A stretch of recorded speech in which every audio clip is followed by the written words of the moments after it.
Depois de termos passado 3 dias em Dubai, voamos para a China, onde ficamos 10 dias passeando por esse país incrível com uma cultura milenar extraordinária. De lá fomos para o Japão, onde conhecemos Tóquio e Kyoto, e em seguida voamos até a ilha mais ao sul do país, Okinawa, onde passamos uma semana e inclusive mergulhamos no Mar das Filipinas. De lá voamos para Taiwan, onde passamos 9 dias explorando lugares bastante desconhecidos e muito surpreendentes daquele pequeno, mas lindo país. De Taiwan voamos para Seul, na Coreia do Sul, onde passamos 8 dias e conhecemos, entre outras coisas, a fronteira entre as Coreias do Sul e do Norte. Da Coreia do Sul vamos de volta para o Japão, passamos alguns dias na cidade de Fukuoka e a gente estava tão cansado de tantos deslocamentos que decidimos, lá em Fukuoka, encontrar uma cidade para passar uma semana em ritmo mais calmo e tentar mergulhar mais a fundo na cultura japonesa. E foi aí que surgiu a ideia de Beppu.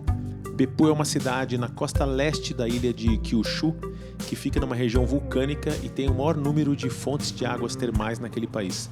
Alugamos um apartamento típico japonês e logo que saímos nas ruas, já percebemos que era possível ver fumaça quente sair de todo e qualquer buraquinho no pavimento. Arigatou gozaimashita. O que aconteceu? Ele me chamou e tirou isso do carro e me deu. Só no Japão, né? Só no Japão. Ele falou presento. Falou presento. Eita! Parece que nós estamos em cima do vulcão.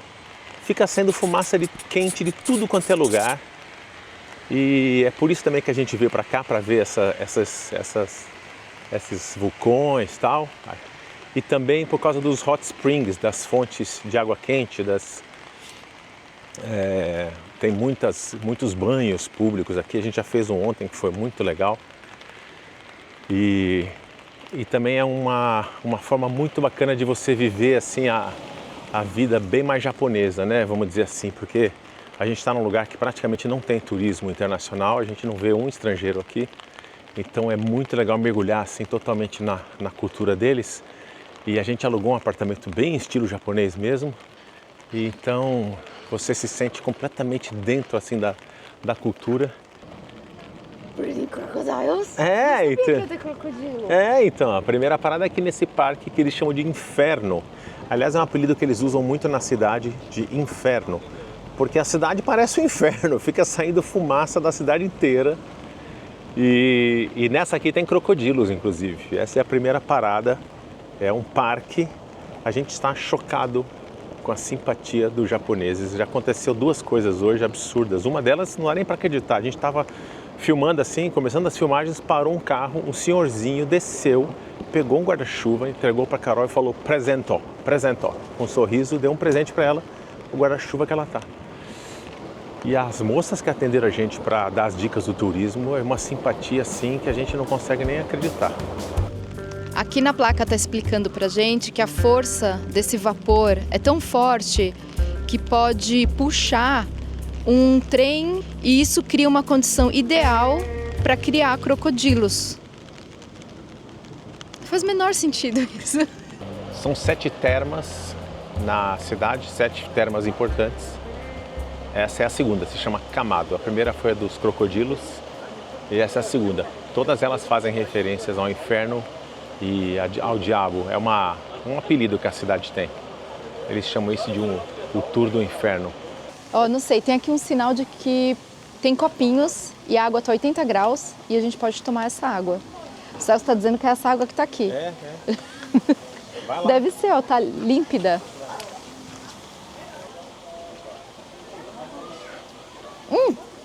Tem gosto de ovo. Isso aqui é impressionante, né? São essas caldeiras naturais, é como se fosse a planeta Terra respirando, né? A energia geotermal faz derreter a lama, o barro, a argila que estão embaixo da pedra e cospem isso aqui por esses pequenos buracos. Agora eu tô vendo que tem gente não só pondo o pé na água, mas cozindo o ovo ali, ó. Estão colocando o ovo dentro da água e depois estão comendo o ovo cozido. Cada piscina termal tem uma cor diferente dependendo dos elementos químicos e também dependendo do horário do dia e da incidência da luz. Conforme a luz incide, a cor pode mudar.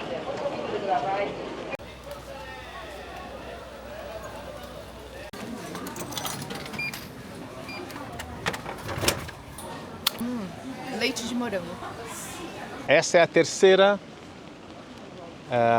como fala, eu esqueço, termas, Hot Springs.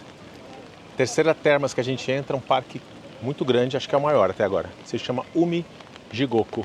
Uma vegetação incrível. Como o dia está fechado, garoando e com nuvens, fica mais bonito ainda, porque o verde se destaca, um cenário assim muito cinematográfico.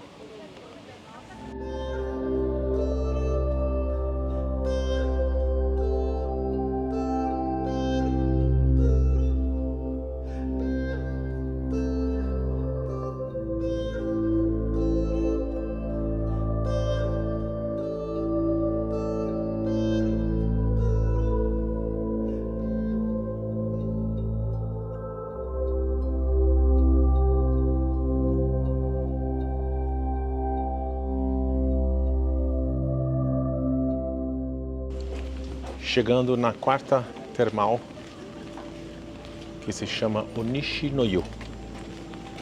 Vamos ver aqui que essa tem, que as outras não tinham.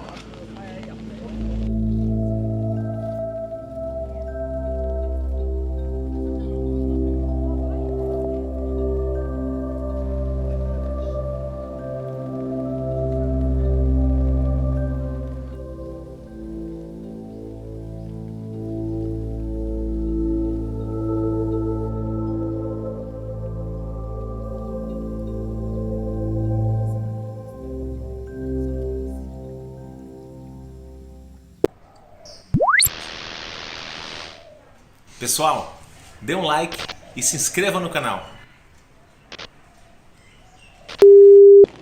Essa é a quinta terma que a gente visita, se chama Shiraiki Jigoku. A água é verde por causa do efeito das termas nas algas que tem aí.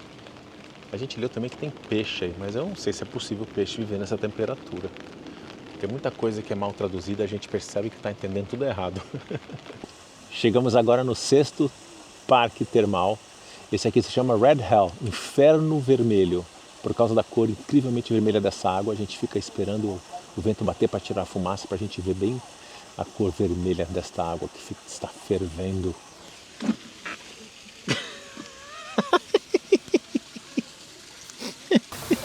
Chegamos no último parque, na hora que o geyser acabou de começar a funcionar. O cara falou, corre, nem precisa dar o ticket, corre que o geyser está subindo.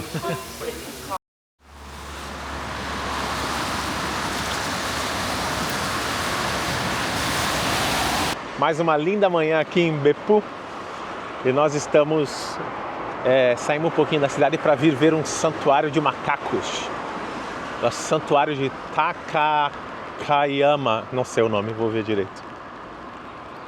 Vamos ver os macaquinhos. Aqui está dizendo que a gente pode encontrar até 1000 macacos selvagens e tem umas instruções de como se comportar perto do macaco, que é não tocar, não olhar diretamente nos olhos, eles ficam desconfortáveis e podem te atacar. Não dar comida, obviamente. Não brincar com eles. Ah, será que pode ir? A entrância é ali, Celso. Agora a gente vai entrar aqui no... Ah, aqui. Aqui? Vamos no de cima. Parece que só tem a gente aqui. Ah! Não, e tem outros lugares na Tailândia, por exemplo, que eles tentam pegar a bolsa, porque eles acham que tem comida. Eu tenho muito trauma disso. Okay. Agora a gente tem um amigo. Vai vir com a gente. O cara foi embora? O cara trancou a gente aqui, ó. Só tem a gente no parque, o cara fechou um portão e olha isso aqui. É macaco pra tudo quanto é lado. Agora, é engraçado porque o cara tava escrito lá que a gente não pode fazer contato visual com eles.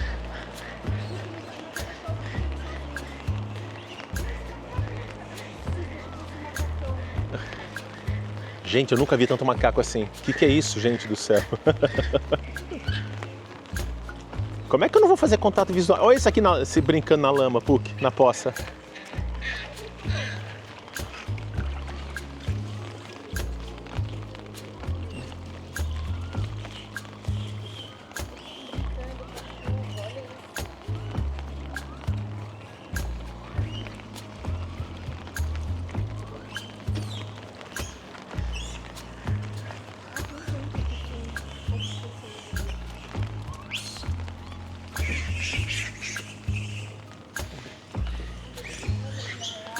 Eles são pequenos os que estão aqui.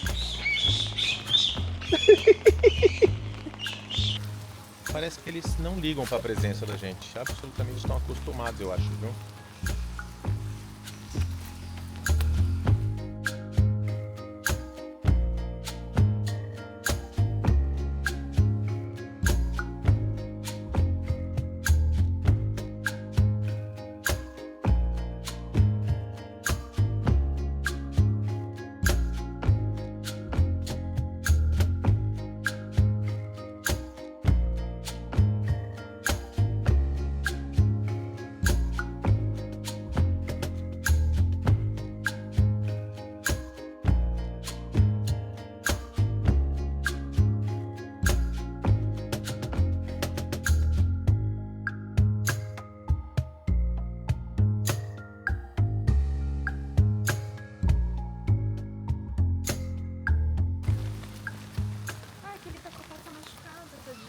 Por que você tá tão tensa? Você tá muito tensa. Eu tô tensa, claro que eu tô. Por quê? Num habitat que não é meu, tô com medo. São bonitinhos, né? Você viu os São pequenininhos? muito Puta que susto! Ah, pra você aparecer atrás, hein? Puta que susto! São mais de 1000 macacos que ficam aqui nesse santuário. Muitos funcionários assim espalhados pelo local para evitar que alguma coisa aconteça, mas eles são mansos e eles estão obviamente acostumados com a presença das pessoas, né? Mas é muito engraçado porque eles se mexem que nem gente, né? Pegam as coisas na mão e eles dão umas olhadas assim nos nossos olhos que às vezes é meio estranho. Os caras disseram que não pode fazer contato visual, mas é impossível, né? Quando eles olham nos nossos olhos, a gente quer olhar de volta. Eles estão se divertindo aqui na lama. Parece que a maioria dos Cuidado aí. estão seguindo os visitantes. É? Pois é. Eu vou por baixo, acho que tem muita gente aqui. Não, vamos por cima, tá legal aqui. Eu quero que esse passeio acabe. Vem um pequeno agora. Pequeno nada, tá vindo Pequeno e gigante grande. atrás de mim. Ai, por favor, Puck, é sério, esse detona comigo. A tua cara de medo tá muito boa. Realmente, eu tenho respeito pelos macacos. Esses que ficam com o filhotinho no colo. O filhotinho tem uma cara, tem um olhão grande, né? É. Bonitinho. Ah, outro ali, ó, com o filhotinho.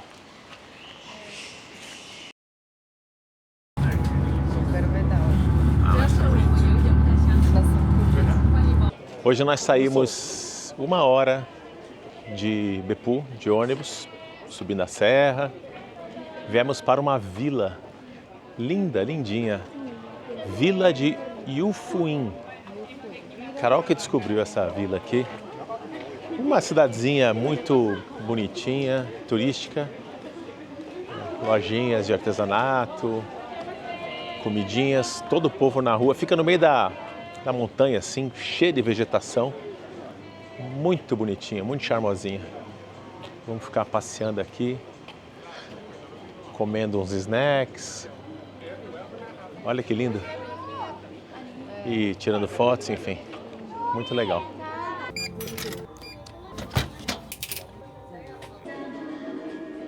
Essas ruelinhas são lindinhas e tem essas casinhas aqui.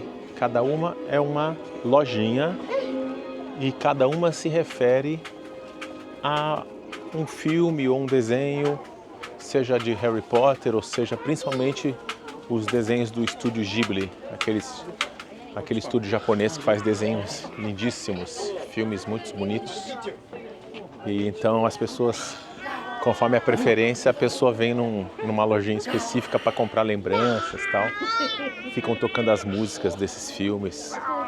É muito, muito gostoso. Cheio de famílias aqui. É sábado, né? Então é o dia ideal para esse tipo de passeio. Muito legal.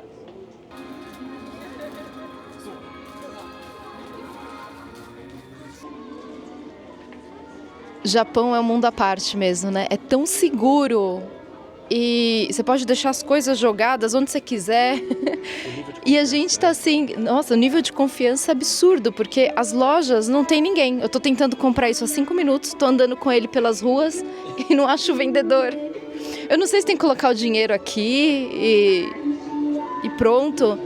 Mas olha só, a gente vai andando e não tem ninguém nas lojas. Essa também não tem ninguém. Tem tipo alguém fazendo vídeos.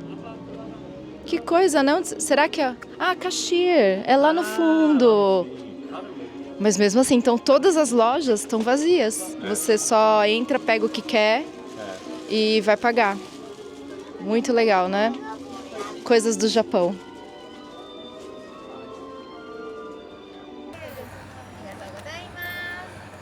Vai fazer um maçarico. Fica gostoso.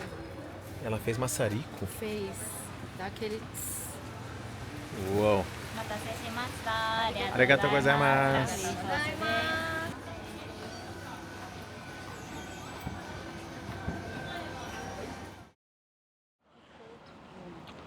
Chegamos aqui em Beppu faz já 5 dias. Quando a gente chegou aqui, a gente ia ficar 3 noites. Acabamos estendendo a nossa estadia por mais 3 noites. Vai dar quase uma semana aqui. Uma cidadezinha despretensiosa, mas que a gente amou por algum motivo. Ó, olha que cidade mais gostosinha que ela é. É super calma, é muito japonesa. Pra cá, ó, vem pra cá. É muito japonesa no sentido de que é um local retirado dos pontos turísticos mais conhecidos do país. Então a gente fica aqui vivendo uma vidinha assim de japonês, vamos dizer assim, fazendo as coisas que eles fazem. A gente está indo nos onsens quase que diariamente, que são os banhos públicos. Jantamos, almoçamos em restaurantes japoneses, vamos no supermercado e assim por diante. E a cidade é muito calma e é toda cercada de natureza. Tem sido uma delícia, a gente está adorando. E agora é o nosso último dia aqui, porque amanhã a gente vai para outra cidade também que a gente nunca tinha ouvido falar, em outra ilha. E a gente resolveu fazer um trekking para ir conhecer uma cachoeira que tem aqui perto. Porque a cidade fica toda cercada de montanha, a gente sai então daqui, entra na mata e vai fazer um trekking para conhecer essa cachoeira que tem aqui perto. A gente está andando aqui pelas ruas e a gente vê sempre essas placas para onde correr em caso de tsunami. O Japão tem muitos métodos de prevenção desses desastres naturais, principalmente tsunami e terremoto. Inclusive tem um aplicativo muito bom que a gente baixou, que se chama Safety Trip, e você se cadastra e coloca para ter alarmes.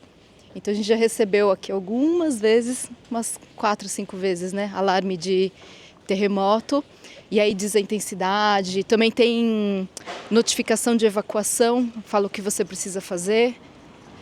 Eles trabalham muito com a prevenção e a gente vê isso nas cidades, né? E a gente até em Tóquio, por 2 vezes a gente sentiu tremer a cama mesmo, de chacoalhar. Parecia que tinha alguém chacoalhando a cama e o lustre mexendo. Foram os mais fortes, né? Depois também a gente ficou em Okinawa, nas ilhas no sul. E na semana que a gente saiu, na semana seguinte, teve muita chuva, inundação e teve alerta de evacuação. Teve diversas regiões, assim, principalmente em lugar mais perto de encosta, que as pessoas tiveram que sair de casa.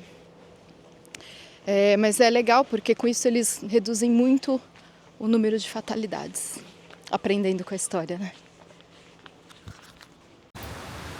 A gente desistiu de ir na cachoeira porque nós estávamos subindo aqui a cidade, aqui para o alto, para o meio da mata, e a gente viu que tem um castelinho ali atrás, com um funicular lá que sobe lá para o alto, e lá em cima uma espécie de uma roda gigante.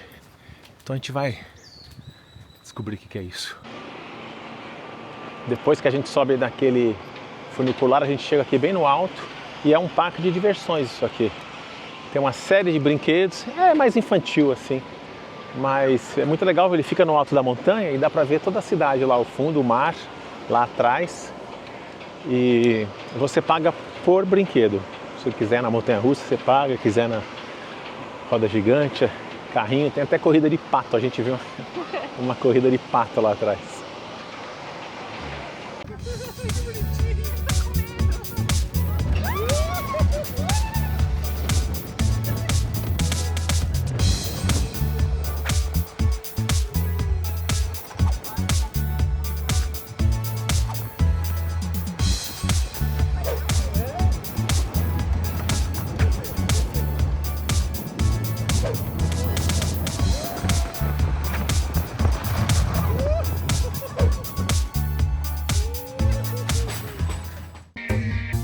Obrigado por assistir. Se você gostou, por favor, deixa um joinha e se inscreva no nosso canal, que isso ajuda bastante com o algoritmo do YouTube. E se quiser também, assista esse outro vídeo que está aqui na tela. Acho que você vai gostar. Tchau e até a próxima.